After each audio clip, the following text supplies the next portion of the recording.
믿음이 있으면 모든 것이 가능하다 하셨어요. 그런데 왜 나는 믿음으로 모든 걸 다 못하지? 라는 그런 슬픈 생각이 찾아올 때가 꽤 있습니다. 그때 이제 사람들은 자꾸 내가 믿음이 부족해서 그런가?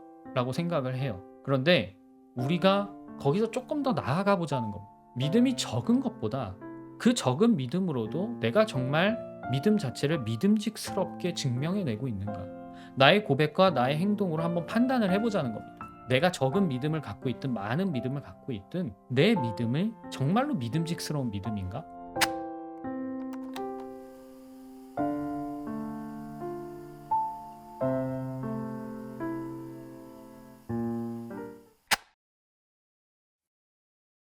야고보서 1장 22절부터 5절까지를 읽도록 하겠습니다. 다 찾으셨죠? 야고보서 1장 22절부터 25절까지입니다. 제가 읽도록 하겠습니다. 말씀을 행하는 사람이 되십시오. 그저 듣기만 하여 자신을 속이는 사람이 되지 마십시오. 말씀을 듣고도 행하지 않는 사람은 있는 그대로의 자기 얼굴을 거울 속으로 들여다보기만 하는 사람과 같습니다. 이런 사람은 자기의 모습을 보고 떠나가서 그것이 어떠한지를 곧 잊어버리는 사람입니다. 그러나 완전한 율법, 곧 자유를 주는 율법을 잘 살피고 끊임없이 그대로 사는 사람은 율법을 듣고서 잊어버리는 사람이 아니라 그것을 실행하는 사람인 것입니다. 이런 사람은 그가 행한 일에 복을 받을 것입니다. 오늘은 이 야고보서 1장 그리고 2장의 말씀을 가지고요. 믿음의 언어라는 제목으로 여러분과 함께 말씀을 나누도록 하겠습니다. 믿음이라는 것은 눈에 보이지가 않죠. 어떤 말, 어떤 사실 따위가 그럴 것이다 라고 여기거나 어떤 대상이 나의 기대를 저버리지 않을 것이다 라는 생각이 곧 믿음입니다. 생각은 형태가 없어요. 우리 눈에 보이게 나타나지도 않죠.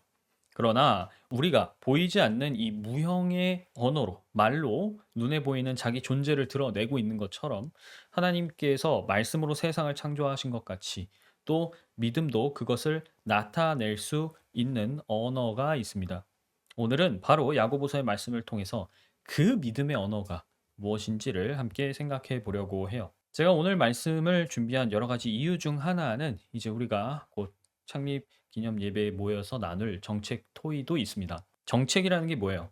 정치적인 목적을 실현하기 위한 방책이나 전략이잖아요. 따라서 우리가 교회의 정책이라고 말한다면 이 공동체를 어떻게 다스려서 공동체의 믿음을 어떻게 드러낼 것인지 그 방법을 이야기하는 겁니다. 예를 들어서 우리가 공동체적으로 우리는 그리스도의 빛을 비춥니다. 라고 말한다면 이 믿음을 우리는 구체적으로 어떻게 나타내 보일 것이냐, 구체적으로 어떻게 구현할 것이냐에 대한 방법이 바로 정책이고 우리는 그것을 토의하려고 하는 거잖아요. 저는 우리의 고백과 믿음이 하나님 앞에서든 혹은 다른 사람 앞에서든 허상이 아니기를 원합니다. 우리의 고백과 우리의 믿음이 실제다라는 사실을 증명하고 싶어요. 그러기 위해서 보이지 않는 믿음을 입증할 방법은 구체적인 저와 여러분의 행동에 달려 있다라고 말씀드릴 수 있습니다. 그래서 우리가 이 즈음에서 정말로 진지하게 고민해 볼 필요가 있어요. 오늘날 얼마나 많은 믿음이 그럴듯해 보이지만 실상은 공허합니까? 많은 약속들이 선포됩니다. 많은 선언들이 선포됩니다. 그러나 그 많은 약속과 선언 속에 그에 상응하지 않는 행동은 또 얼마나 많은가요? 이런 시대에 그리스도인마저 또 그리스도의 몸인 우리 공동체마저 말만 많고 믿음을 실천하지 않는다면 되려 우리가 그리스도의 빛을 가리는 장애물이 될 수도 있다는 겁니다. 그래서 오늘 설교를 들으시면서 다음과 같은 고민들을 함께 했으면 좋겠어요. 우선 우리가 믿음을 실천으로 옮겨야 되는 이유는 무엇인가? 그리고 들음과 행동, 믿음과 행동은 어떤 관계냐? 그래서 결론적으로 우리는 믿음에서 무엇을 구체화해서 행동으로 옮겨야 하느냐? 이 부분을 생각해 보셔야 됩니다. 저는 오늘 나누는 이 설교를 토대로 다가올 해에 우리 공동체가 말만이 아니라 구체적인 행동으로 우리의 믿음을 드러내는 전환점이 되기를 바랍니다. 그래서 우리가 하나님께 인정을 받고 동시에 우리의 믿음을 세상에서도 인정받았으면 좋겠어요. 그것이 지금 우리가 그리스도의 이름으로 모이는 가장 중요한 이유 중 하나이기 때문입니다. 자, 오늘은요, 들음과 행동, 말과 행동, 그리고 참된 신앙의 순서대로 말씀을 드리도록 하겠습니다. 자, 믿음의 언어 첫 번째로는요, 들음과 행동입니다. 들음과 행동. 자, 사람들은요, 어떤 얘기를 듣고 본인이 그걸 이해했다라고 생각하면 본인이 안다라고 말을 합니다. 그러나 정말로 아는 것인가에 대해서 검증하면 그 알미 대부분 대단한 착각의 일환이었다라는 사실을 아는 경우가 꽤나 많아요. 특히 알미라는 것이 머릿속에서 이론적으로는 꽤나 완성도 있게 설계가 되어 있어도 그 알을 실천하기까지는 그것이 나의 이 실제 세계에서 통용되느냐 검증할 수 있는 방법은 사실 없어요. 바울은 로마서에서 이렇게 가르치고 있죠. 그러므로 믿음은 들음에서 생기고 들음은 그리스도를 전하는 말씀에서 비롯됩니다. 우리가 익히 아는 말씀입니다. 자, 그럼에도 우리가 계속 간과하는 부분들이 뭐냐면 하나님의 말씀을 듣는 것에서 믿음이 생기기 시작하는 것이지 그것으로 믿음이 굳게 서는 것, 즉 완성되는 것은 아니라는 거예요. 자, 여기서 시작 그리고 완성 이 두 가지를 동일시 해버리는 아주 편리한 생각이 우리의 신앙을 위협하고 있다는 겁니다. 자, 여러분, 씨앗이 싹을 틔워도요. 싹을 틔운 그 모든 씨앗이 뿌리를 내리고 줄기가 자라서 가지를 뻗고 열매를 내는 건 아닙니다. 만일 그럴 수만 있다면 우리는 씨를 뿌리기만 해도 별 수고를 들이지 않고 항상 풍성한 수확을 거둘 수 있겠죠. 그러나 그것은 에덴 동산에서나 태초의 낙원에서나 가능할 법한 이야기입니다. 게다가 싹을 틔웠어요. 그리고 뿌리를 내렸고 줄기가 자라고 가지를 뻗어서 열매를 냈다 하더라도 열매도 다 다르죠.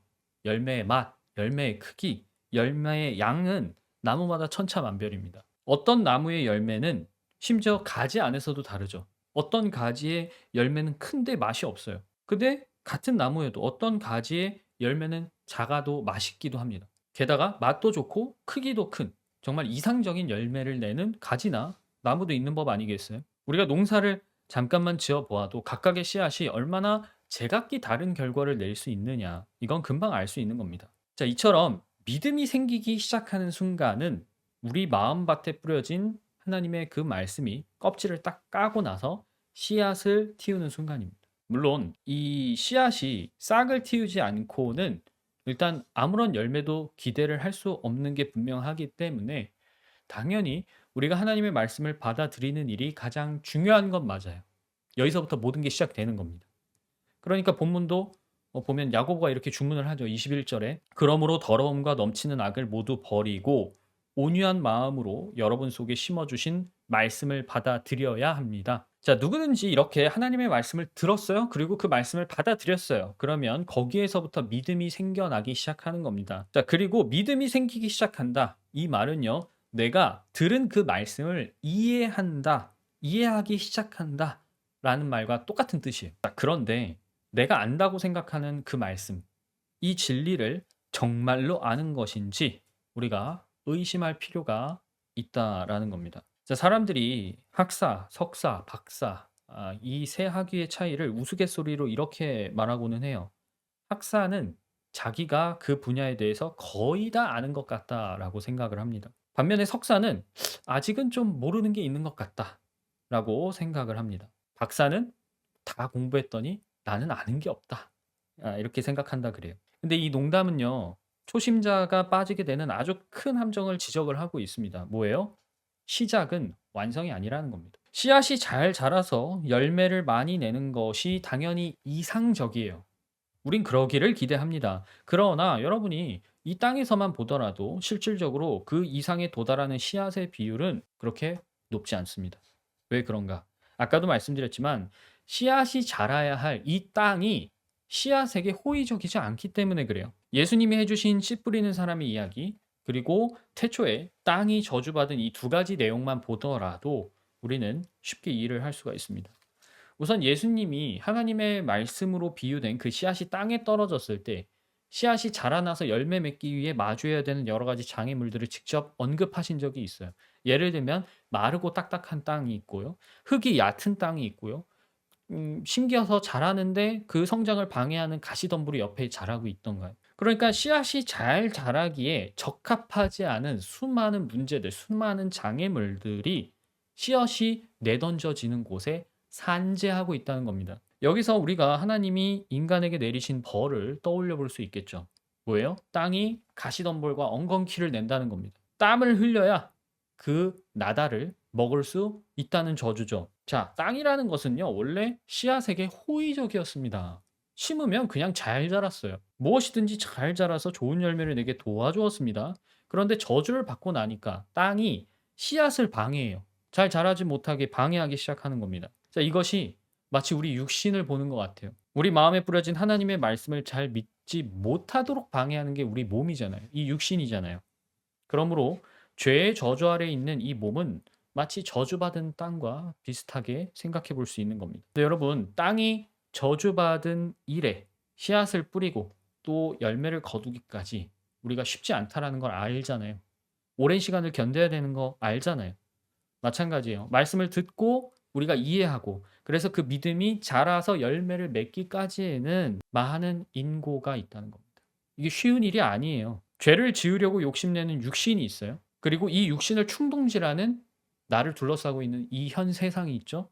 그런데 이 현 세상을 주관하고 있는 대적까지 있는 겁니다. 자, 이런 환경 가운데서 우리가 열매를 맺기까지에는 분투해야 되는, 겨루어야 하는 고난이 굉장히 많을 수밖에 없겠죠. 그래서 이 과정의 중심에 있는 것으로 저는 단연코 행동을 말씀드리고 싶습니다. 행동. 자, 시작 그리고 완성을 동일시하는 착각 혹은 내가 듣고 이해했어 라는 그 환상에서 벗어나기 위해서 우리는 반드시 자기를 속이고 싶어하는 그 욕망을 이겨내야 됩니다. 그것이 뭐예요? 행동이라는 거예요. 22절 다시 보세요. 말씀을 행하는 사람이 되십시오. 그저 듣기만 해서 자신을 속이는 사람이 되지 마십시오라고 하잖아요. 사람은요, 자기 마음, 자기 생각, 자기 신념과 행동이 다르면 심리적으로 불편함을 느끼게 되어 있습니다.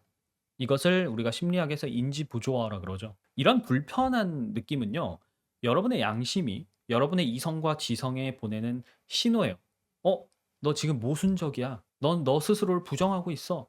라는 신호란 말이죠. 그러면 사람은 내가 지금 뭔가 모순적이네? 라는 것을 인지했을 때 죄책감이나 불안 등을 느끼고 그것을 눌러야 됩니다. 심리적으로 안정된 상태를 유지하고 싶어 하니까요. 그러면 선택지가 있을 텐데 사람이 항상 편리한 선택지를 먼저 찾게 되는 거예요. 그게 뭐예요? 모순된 행동을 바꾸는 게 아니라 행동의 모순을 정당화하는 것입니다. 이게 가장 편리한 선택지예요. 예를 들어서 뭐 이 정도는 괜찮지. 어쩔 수 없잖아. 이만하면 충분히 했어. 이런 식의 합리화죠. 결국에 이런 합리화는 본인을 계속해서 환상 속에 가둬두는 방어 기제로서 작용을 하는 겁니다. 근데 중요한 건 뭐냐면요. 그리스도인이 이런 믿음의 환상에서 빠져나오지 못하면 그는 그리스도인으로서 자기의 모습, 곧 그리스도인으로서의 정체성을 잃어버리게 된다는 것입니다. 그게 23절, 24절의 내용이에요. 자, 다시 보실까요? 말씀을 듣고도 행하지 않는 사람은 있는 그대로의 자기 얼굴을 거울 속으로 들여다보기만 하는 사람과 같습니다. 이런 사람은 자기의 모습을 보고 떠나가서 그것이 어떠한지를 곧 잊어버리는 사람입니다. 우리는 이 하나님의 말씀, 성경의 말씀을 거울로서 비유한다는 것을 알고 있습니다. 우리가 말씀으로 자기를 성찰한다는 거예요. 왜 성찰해요? 우리가 거울을 왜 봅니까? 자기 모습을 확인한 다음에 문제가 있는지, 고쳐야 될 것은 있는지 확인하려는 거잖아요. 수정하려는 거거든요. 내가 그리스도의 형상을 담기 위해서 우리는 말씀이라는 거울로 자기를 보는 겁니다. 내가 지금 그리스도와 일치하지 않는 부분은 뭐지? 내가 뭘 더 순종해야 되지? 뭘 포기하지 못하고 있는 것이지? 그런데 듣고도 이해한 대로, 믿는 대로 행동하지 않는다라고 한다면 그 사람은 그리스도의 형상 자체를 잃어버려 가고 있는 거예요. 이것은 새 피조물로서의 자신을, 본인의 정체성과 자아를 다시 한번 죽이는 또 다른 살인이라고 볼 수 있습니다. 자, 성도 여러분, 이미 십자가에서 돌아가시고 부활하신 그리스도를 다시 십자가에 못 박지 않으려면 본인이 이해했다고 생각한 바를 반드시 실천해 보셔야 돼요. 여러분 스스로 검증하셔야 됩니다. 이 실천은 내가 이해한 바, 내가 믿는 바가 정말로 하나님을 기쁘시게 하는 것인가에 대한 증명이에요. 내 스스로 확신할 수 없는 내 스스로 검증할 수 없는 무언가를 어떻게 하나님 앞에, 다른 사람 앞에 내어 보일 수 있겠습니까? 우리가 부모에게 배운 가르침, 학교에서 배운 그런 교훈들을 어른이 되면 어떻게 해요? 세상에 나가봐서 검증하잖아요. 내가 배운 게 정말 맞나? 인생이 정말 그렇던가? 마찬가지예요. 여러분이 하나님의 말씀을 듣고 이해하면서 믿음이 자라기 시작했다면 그 여러분의 믿음을 이 실제 세계에서 구현해 보아야 됩니다. 내가 배운 게 맞나? 내가 들은 게 맞나? 내가 믿는 것이 맞나? 오직 하나님의 말씀을 실천하는 사람에게만 영적인 열매는 실질적인 만족과 축복으로 주어진다는 사실을 꼭 유념하셨으면 좋겠습니다. 자, 믿음의 언어 두 번째는요. 말과 행동입니다. 믿음은 들음과만 연결이 되어 있는 게 아니라 말과도 관련이 있습니다. 예수님께서 이 사람의 입으로 들어가는 것이 아니라 사람에게서 나오는 것이 더럽다라고 가르치셨는데, 우리가 하나님께 기쁘게 해드릴 수 있는 유일한 것이 있다라고 한다면 저는 그것이 우리 믿음의 고백이 아닌가 이렇게 생각을 합니다. 그런데 여러분, 말을 잘 해놓고 말에 걸맞는 행동이 없다면 그건 자기를 속이고 부정하는 꼴이 될 거예요. 서두에 말씀드렸지만 믿음은 보이지 않아요. 그런데 그 믿음이 자라서 열매를 맺잖아요. 그럼 모든 사람이 볼 수 있게 됩니다. 하나님의 말씀으로 이 세상이 눈에 나타나게 되었잖아요. 그러니까 0에서 6으로 투사되는 하나님의 능력은 믿음 그리고 열매로서도 설명을 할 수가 있는 겁니다. 제가 예전에 이제 몇 달 전에 진술, 그러니까 어떤 일이나 상황에 대해서 자세히 이야기하는 그 말 자체가 어떤 행동을 할 수 있다, 무언가를 행할 수 있다라는 이 언어학 이론을 한번 소개해 드린 적이 있었습니다. 쉽게 말해서 말 자체가 행동을 할 수 있다는 건데요. 예를 들면 하나님께서 아브라함에게 하늘을 쳐다봐라. 내가 셀 수 있거든. 저 별들 다 세봐라. 너의 자손들이 저 별들처럼 많아질 것이다. 라고 얘기를 하셨습니다. 그러면 하나님이 이 약속의 말을 하셨을 때 그 말 자체가 하나의 언약 행위라는 거예요. 우리가 이렇게 손을 걸고 자, 꼭꼭 약속 이렇게 하지 않아도 너의 자손들이 저 별들처럼 많아질 것이다. 라고 하는 말 자체가 이미 약속의 행위가 이루어졌다라고 보는 거예요. 이건요, 말 자체에 어떤 행동할 수 있는 에너지가 있다라는 것을 짐작하게 해줍니다. 근데 우리가 믿음을 바로 이 부분에 입각해서 생각을 해보면요. 믿음은 고백을 통해서 행동할 수 있다라고 유추해 볼 수 있겠죠. 아까도 말씀드렸는데 믿음은 생각이에요. 그렇기 때문에 여러분의 내면에, 사람의 내면 안에 감추어져 있습니다. 그것은 그 사람이 말로써 드러내기 전까지는 보이지도 않고요. 다른 사람이 알 수도 없어요. 그런데 반대로 어떤 사람이 자기가 믿는 바를 이야기하잖아요. 그러면 그 믿음은 타인에게 인지가 됩니다. 저 사람은 저렇게 믿는구나. 저렇게 생각을 하는구나. 그리고 동시에 그는 그 말을 통해서 무언가를 행할 수도 있습니다. 또 한번 예를 들어 볼게요.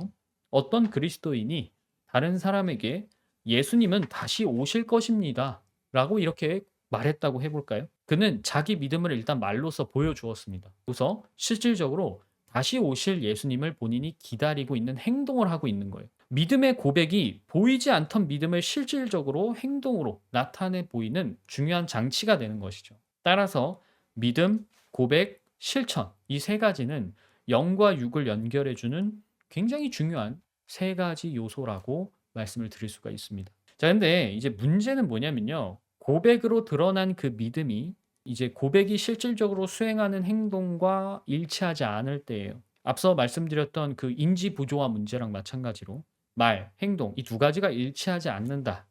그러면 성경은 그 믿음을 쓸모없는 믿음이라고 얘기를 합니다. 믿음인데 쓸모가 없어요. 자, 아니요. 도대체 어떻게 믿음이 쓸모가 없어질 수 있느냐? 쓸모가 없다라는 말은 그것이 더 이상 목적을 달성할 수 없거나 기능에 맞게 쓸 수가 없다는 겁니다. 자, 여러분, 믿음이 스스로 믿음을 부정하면 그거 믿음이라고 할 수 있어요? 믿음은 믿음이 아니게 되겠죠. 쉽게 얘기해서 믿음을 고백했어요. 근데 그 믿음대로, 고백한 믿음대로 행동을 하지 않아요. 그러면 그 믿음은 도대체 뭐냐는 거예요. 믿음으로써 쓸 수가 없다는 거예요. 자, 그래서 2장 14절에서 야고보가 이렇게 이야기하는 겁니다. 누가 믿음이 있다고 말하면서도 행함이 없으면 무슨 소용이 있겠습니까? 그런 믿음이 그를 구원할 수 있겠습니까? 그런 믿음, 쓸모없는 믿음이 믿음이냐는 거예요. 루터가 이제 성경을 번역할 때 이런 표현을 자주 쓴다 그랬죠. 하나님께 유효한 의. 의가 누구나 내세울 수 있는 거예요. "하나님 저는 이렇기 때문에 의롭습니다." 그런데 중요한 건 뭐예요? 그게 하나님 앞에서 유효하냐는 거죠. 의가 쓸모 있는 의여야 의가 되는 것이죠. 자기는 의라고 내세웠는데 그것이 쓸모없는 의라면 그게 과연 의일까요? 믿음도 똑같다는 거예요. 자, 누군가 자기 속에 감추어진 어떤 믿음을 드러냈을 때 그 고백이 행동하는 바와 믿음의 내용과 일치하지 않는다.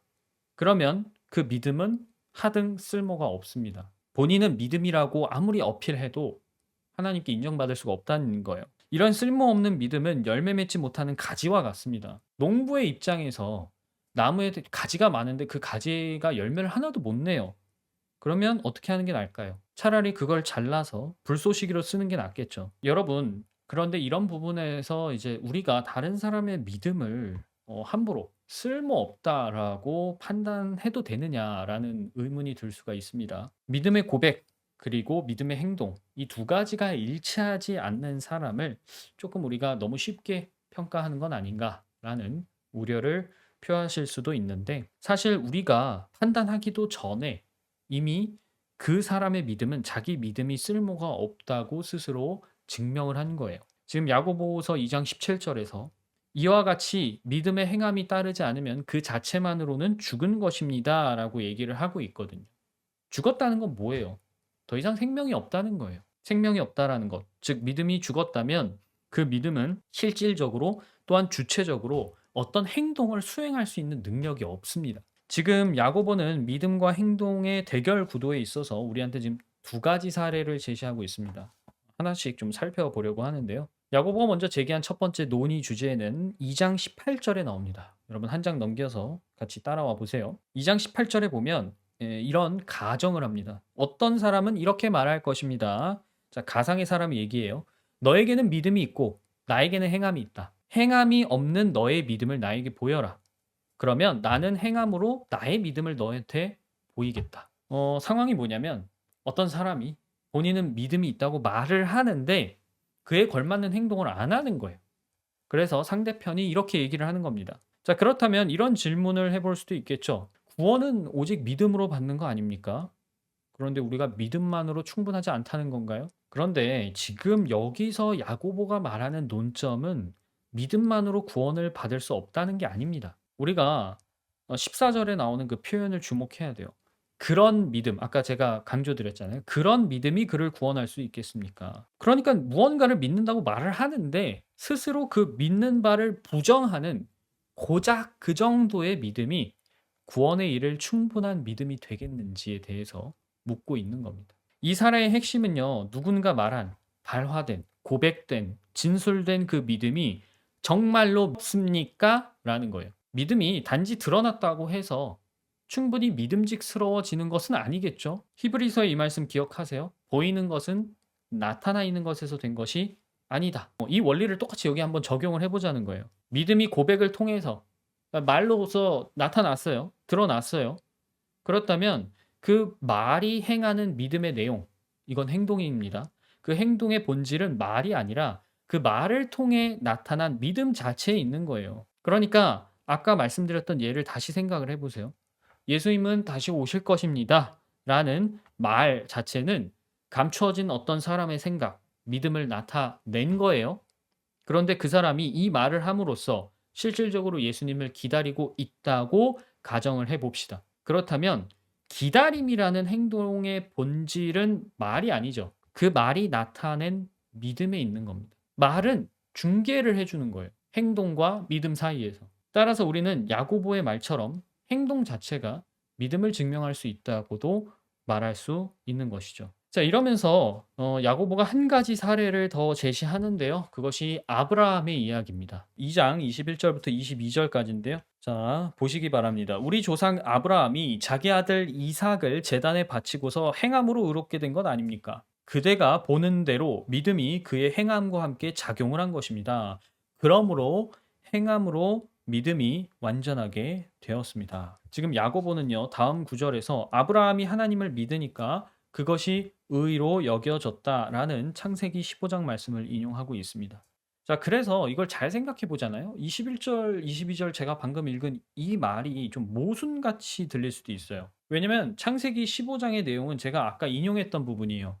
"너가 저 하늘의 별을 세 봐라. 너의 자손이 그 별처럼 많아질 것이다."라고 하나님께서 아브라함에게 약속하신 대목이거든요. 근데 이삭을 제단에 바친 행동과 그전에 하나님이 이 말로 약속하신 언약을 믿는 것은 순서상 거꾸로예요. 하나님이 먼저 약속을 하셨고 아브라함이 그걸 믿었어요. 그리고 한참 나중에 이삭을 제물로 바치거든요. 아니 근데 지금 야곱은 거꾸로 얘기하는 거예요. 이 이삭을 바친 얘기를 먼저 하고 아브라함이 믿으니까 의롭게 되었다라는 사건을 이야기하니까 '왜 이런 식으로 얘기를 하지?' 이런 생각이 들 수 있다는 겁니다. 근데 야고보의 말은 모순은 아니에요. 아브라함이 하나님을 믿지 않았더라면 그는 이삭을 제단에 바치지도 않았을 겁니다. 이 부분에 있어서 철학자 칸트는 아브라함이 아들을 제물로 바치라는 그 신의 음성, 그는 이 비꼬아서 얘기하는 부분이 있는데 본인이 신의 음성이라고 생각하더라도 뭐 이런 식으로 비꼬아서 얘기합니다만 반드시 "거절했어야 된다."라고 비판을 했어요. 그런데 이삭을 바치라는 주문은 그 행위만 독립적으로 존재하는 게 아닙니다. 앞서 창세기 15 장과 같은 하나님의 언약과 연결이 되어 있는 행동이에요. 하나님께서 그 15 장에서 뭐라고 약속하셨냐면 먼저 아브라함의 몸에서 나올 자 이스마엘이 아니고요. "이삭이 언약의 상속자가 될 것이다."라고 이야기를 하셨습니다. 그때 아브라함은 그 사실을 믿었어요. 그리고 그 약속을 믿고 있는 아브라함에게 이삭을 바치는 행동은 뭐예요? 그 행동 자체가 내가 하나님을 믿고 있다는 것을 증명하는 믿음의 언어였다라는 겁니다. 아브라함이 믿지 않았더라면 바치지도 않았을 거고 바치려고 하지도 않았을 거예요. 자, 성도 여러분, 우리는 자신과 하나님 그리고 많은 사람들 앞에서 우리의 믿음을 고백했어요. 그리고 또한 앞으로도 계속해서 고백을 할 겁니다. 자, 그렇다면 내 말이 행하고 있는 바를 나는 정말로 행동으로 실천하고 있는지에 대해서 생각을 해봐야 됩니다. 믿음이 있으면 모든 것이 가능하다 하셨어요. 그런데 '왜 나는 믿음으로 모든 걸 다 못하지?' 라는 그런 슬픈 생각이 찾아올 때가 꽤 있습니다. 그때 이제 사람들은 자꾸 '내가 믿음이 부족해서 그런가?'라고 생각을 해요. 그런데 우리가 거기서 쪼끔 더 나아가 보자는 겁니다. 믿음이 적은 것보다 그 적은 믿음으로도 내가 정말 믿음 자체를 믿음직스럽게 증명해 내고 있는가. 나의 고백과 나의 행동으로 한번 판단을 해 보자는 겁니다. 내가 적은 믿음을 갖고 있든 많은 믿음을 갖고 있든 내 믿음이 정말로 믿음직스러운 믿음인가? 오늘 교훈을 통해서 저는 우리의 믿음이 크든 작든 정말로 믿음직스러운 믿음이기를 다시 한번 기대해 봅니다. 믿음의 언어 마지막으로는요. 세 번째 참된 신앙입니다. 참된 신앙. 우리가 이제 교회사를 쭉 살펴보면서도 계속 듣고 있지만 우리 모두가 공감하고 또 공통적으로 인정하는 건 뭐예요? 우리 신앙의 본질이 믿음에 있다는 겁니다. 그러나 그것이 하나님께 참되다, 정말 믿음직스럽다라고 인정을 받으려면 어때야 할까요? 눈에 보이지 않는 마음, 눈에 보이지 않는 생각, 이게 믿음인데 과연 보이지 않는 것으로 어떻게 참을 증명할 수 있을까요? 바로 이런 고민이 지금 오늘의 마지막 주제로 인도를 하는 겁니다. 기독교에서는 경건이라는 걸 굉장히 많이 얘기하죠. 여러분도 계속해서 들어오셨고 또 중요하다고 생각을 하실 겁니다. 경건이라는 목표를 제시하고 또 그 경건에 이르러야 한다고 모든 교회에서 얘기할 거예요. 자, 그런데 도대체 경건이 무엇이냐는 겁니다. 사전적 정의를 보면 공경하고 몸가짐이나 언행을 조심하는 것 이렇게 소개를 하는데요. 그런데 오늘 야고보는요. 믿음과 행동의 관점에서 아주 독특한 표현과 개념을 제시하고 있습니다. 자, 다시 야고보서 1 장으로 돌아와 보도록 하겠습니다. 1 장으로 돌아오셔서 제가 본문 25 절까지 읽었는데 26 절을 한번 보세요. 26 절을 보시면 세 번역 이 성경에서는 경건, 신앙 요렇게 두 가지로 번역을 했습니다. 처음에는 경건, 두 번째는 신앙인데 이 두 단어는요. 종교를 뜻하는 같은 그리스어 말입니다. 그래서 그리스어 원문에는 종교, 종교적 이렇게 번역을 할 수 있어요. 이 두 명사 또 형용사는 모두 그리스어로 스로에오라는 어근에서 나왔습니다. 이 스로에오라는 말은요. 두려워하다라는 뜻이에요. 두려워하다. 근데 특이하게도 이 단어는 신약 성경에서는 야고보만 씁니다. 딱 여기 한 번 나와요. 자, 우리는 여기서 야고보가 강조하는 종교의 본질이 지금 경건의 관점에서 어떻게 빛나고 있는지를 다시 한번 이해할 수 있게 됩니다. 자, 경건이라는 것은요, 단순히 생각의 차원이 아니라 행동의 차원입니다. 그 대표적인 예시가 26절에 두 가지로 소개가 되고 있어요. 26절 보시면 첫 번째로는 혀를 다스리지 않는 겁니다. 앞서 말이 무언가를 행할 수 있다 라는 시각에서 본다면 말은 많은데 그 말이 행하는 바와 실제 행동이 일치하지 않는다. 그건 경건하지 않은 거예요. 경건의 반대말은 그럼 뭘까요? 교만입니다. 말만 많은 거예요. 말만 많아서 떠들기만 하는 사람은 아는 것이 없다 그랬죠, 성경에. 그것이 교만입니다. 교만한 사람은 말만 많이 하고 판단만 하지 행동은 하지 않아요. 자, 두 번째는 뭡니까? 26절에서 자기 마음을 속이는 겁니다. 이는 앞서 자기의 고유한 모습을 잊어버리고 그리스도의 형상을 잃어가는 것이므로 당연히 경건한 게 아니겠죠. 자, 여기서 주목할 부분은 믿음의 이중성이에요. 믿음이라는 게 자기를 속이는 도구로도 충분히 쓰일 수 있다는 겁니다. 나한테 믿음이 있다라는 것만큼 중요한 건 어떤 믿음이냐는 거고, 그것을 우리가 실질적으로 확인할 수 있는 건 실천이라는 거예요. 이제 이 두 가지 교훈을 통해서 경건의 정의를 다시 한번 생각해 봅시다. 경건은 하나님을 경외하기 때문에 내가 정직하고 순수하고 흠 없고 싶어서 나의 몸가짐, 나의 언행을 삼가는 일이라고 말할 수 있을 거예요. 자, 경건이라는 그 생각 자체가 텅 비어 있다면 그것은 분명한 속임수입니다. 마찬가지로 종교라는 체제 안에 경건이 없다면 그 종교는 당연히 쓸모가 없는 거예요.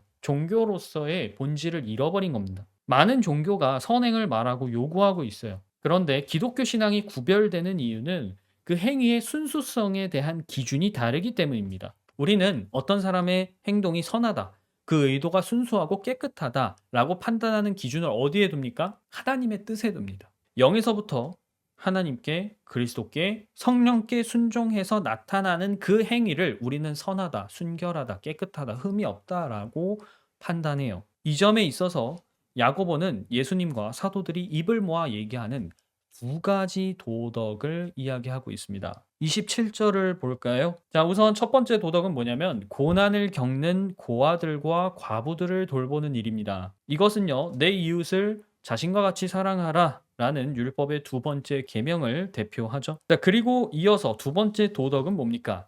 자기를 새 속에 물들지 않게 지키는 일입니다. 본인을 세상으로부터 지키는 일. 이게 두 번째 도덕이에요. 이 두 번째 도덕은 하나님을 내가 첫 번째로 사랑하고 그분을 경외하기 때문에, 존경하고 두려워하기 때문에 자기 안에 거하시는 그리스도를 배신하지 않는 겁니다. 성경에서는 이것을 성령님을 슬프시게 하지 않는 것이라고도 표현을 하고 있어요. 결국에는 경건을 대표하는 이 두 가지 도덕 행동은 하나님이 가르치시고 요구하는 사랑을 말하고 있는 겁니다. 그러니까 사랑에서 도덕이 나오는 것이고 그 도덕이 경건을 이루고 있다는 거예요. 오늘날 많은 사람들이 겉으로 잘 드러나는 사회적인 도덕에만 중점을 맞추고 살아가고 있습니다. 왜? 사회적 도덕은 어기면 바로 티가 나요. 손가락질 받잖아요. 그런데 정작 더 중요한 내면의 도덕을 안일하게 생각한다는 것이죠. 그래서 오늘날 남에게 폐를 끼치지 않는 것이면 무엇이든지 괜찮다라는 의식이 팽배하죠. 정말로 그런가요? 남한테 피해를 끼치지 않으면 내가 뭔 짓을 해도 괜찮을까요? 야고보가 이야기한 것처럼 본인을 세상으로부터 지키는 이 도덕, 이 경건이 정말로 중요한 시점이라는 거예요. 만일 전자, 그러니까 남들한테 보여지는 도덕만 중요하게 생각하고 후자, 자기 내면의 도덕을 신경 쓰지 않는 사람이 있다면 그 사람은 필히 두 가지 잘못을 지금 저지르고 있는 겁니다. 첫째, 행위로 의롭게 되려는 욕망이겠죠. 남들한테 보이는 인정받는 의의만 중요하게 생각하니까. 두 번째, 자기를 속이고 있는 겁니다. 자기를 속이는 사람은 하나님도 속이고 있는 거예요. 물론 속지 않으시지만 속이려고 하고 있는 것이죠. 그건 죄입니다.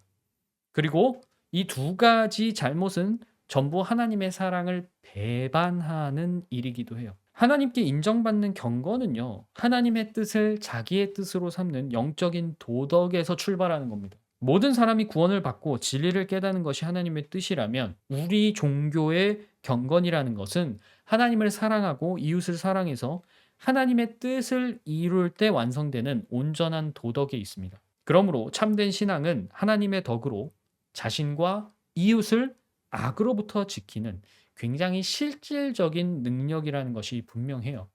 여기서 우리가 실천, 행동을 제외하고 이야기할 수 있겠어요? 예수님이 마태복음 7장에서 이렇게 가르치신 바가 있습니다. 그러므로 내 말을 듣고 그대로 행하는 사람은 반석 위에다 자기 집을 지은 슬기로운 사람과 같다고 할 것이다. 기억나시죠? 비가 내리고 홍수가 나고 바람이 불어서 그 집에 들이쳤지만 이 반석 위에 지은 집은 무너지질 않았다 그러셨어요. 근데 반대로 다른 예시가 나오죠. 뭐예요? 예수님이 하신 이 말을 듣고서도 그대로 행하지 않는 사람입니다. 그 사람은 모래 위에 자기 집을 지은 어리석은 사람과 같다고 하셨어요. 그래서 비가 내리고 홍수가 나고 바람이 불어서 그 집에 들이닥치면 무너지고 그 무너짐이 엄청나다고 얘기하셨습니다. 자, 말씀을 듣고 행하든 말씀을 듣고도 행하지 않든 신기한 건 뭐예요? 둘 다 집을 짓는 일에 비유했다는 겁니다. 자, 우리가 여기서 한 가지 추론을 할 수가 있어요. 행하지 않는 것, 특히 구체적으로 얘기하자면 알고도 행하지 않는 것도 행동의 하나라는 겁니다. 왜냐?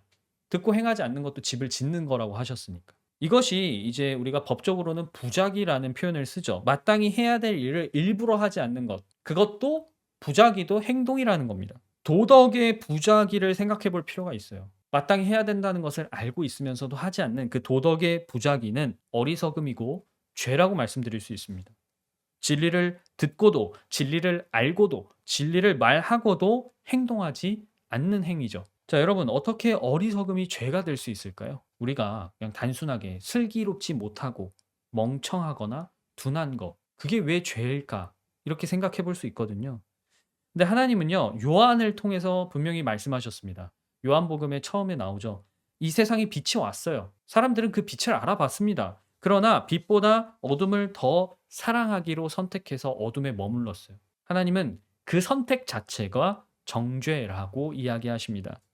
즉, 그들의 선택 자체가 이미 진리를 부인하는 죄라는 것이에요. 따라서 진리를 듣고, 진리를 알고, 진리를 말하지만 그 진리를 행하지 않는 사람은 행동하지 않기로 선택한 그 행동에 대해서 반드시 하나님께 판단을 받을 것입니다. 그리고 이미 그의 행동 자체가 본인을 정죄하고 있어요. 그러므로 그 사람의 행위가 비나 홍수나 바람, 불 앞에서는 당연히 견디지 못할 것이라는 것도 이미 자명한 사실이다.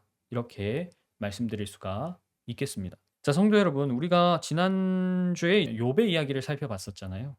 자기 믿음이 참된 신앙이잖아요. 그러면 비가 내리든 홍수가 나든 바람이 불든 무너지지는 않습니다. 아이러니한 것은 우리의 믿음이 참된 신앙인가? 이것을 알려면 시험해 보는 방법밖에는 없다는 거예요. 내가 좋은 칼을 만들었다고 생각했는데 그 칼을 칼과 부딪혀 보지 않고서 튼튼한지 어떻게 합니까? 나무를 밀어보지 않고서 이 나무의 뿌리가 깊이 내렸구나. 그걸 어떻게 알 수 있겠어요? 믿음이 행동으로 이 세계와 부딪힐 때 내가 지은 집이 정말 반석 위에 지은 집인가를 알 수 있게 됩니다. 또 하나님 앞에서 우리가 행한 대로 판단을 받는다고 하셨잖아요. 그 이유는 무엇이겠어요? 자기 믿음의 순수성, 깨끗함, 흠 없음을 다른 성도들이 보는데 앞에서 인정을 받기 위한 것입니다. 그래서 저는 오늘 설교를 이렇게 요약하고 싶습니다. 믿음이 우리의 신앙을 말하는 법은 행동이라는 거예요. 행동. 자, 하나님께서 우리를 왜 여기 남겨두셨을까요? 왜 우리를 여기에 남겨두시고 동시에 우리한테 가장 낮은 자, 종의 종이 되라고 요구를 하실까요? 내가 무엇을 믿는지, 그러면 나는 무엇을 알고 있는지, 그래서 나는 무엇을 실천하고 있는지 돌아보셨으면 좋겠습니다. 여러분이 들은 말씀은 무엇이죠? 그래서 여러분들은 지금 어떤 진리를 알고 계십니까? 그렇다면 여러분이 고백하는 그 믿음은 어떤 열매를 내기 위해서 지금 열심히 분투를 하고 있나요? 지난 수년간 성도 여러분은 듣고 또 이해함으로써 정말 많은 진리를 깨우치셨습니다. 저는 교제할 때마다 그 사실을 확신할 수 있어요. 자, 그렇다면 여러분의 고백에 걸맞는 구체적인 행동에 대해서 다시 한번 고민을 해보셔야 됩니다. 우리가 그리스도의 빛을 비추기 위해서 과연 그리스도를 어떻게 믿어야 하느냐, 그리스도를 어떻게 말해야 되느냐, 그리고 어떻게 그리스도의 형상을 완성해 가야 하느냐, 이 고민이 우리를 하나님의 뜻 한가운데 모이게 해 주시기를 다시 한번 간절히 바랍니다. 오늘은 바울이 예수님을 만났을 때 물었던 아주 중요한 질문을 살펴보면서 설교를 마치려고 해요. 사도행전 9장 6절의 말씀인데요. 제가 읽도록 하겠습니다. 주여, 내가 어떻게 하기를 뻔하시나이까. 바울은 예수님을 처음 만났을 때 예수님이라는 사실을 알고 바로 이렇게 물었습니다. 자기 믿음에 대한 어떤 행동이 필요한가에 대해서 여러분이 남은 시간 동안 진지하게 고민해 보시기를 당부드립니다.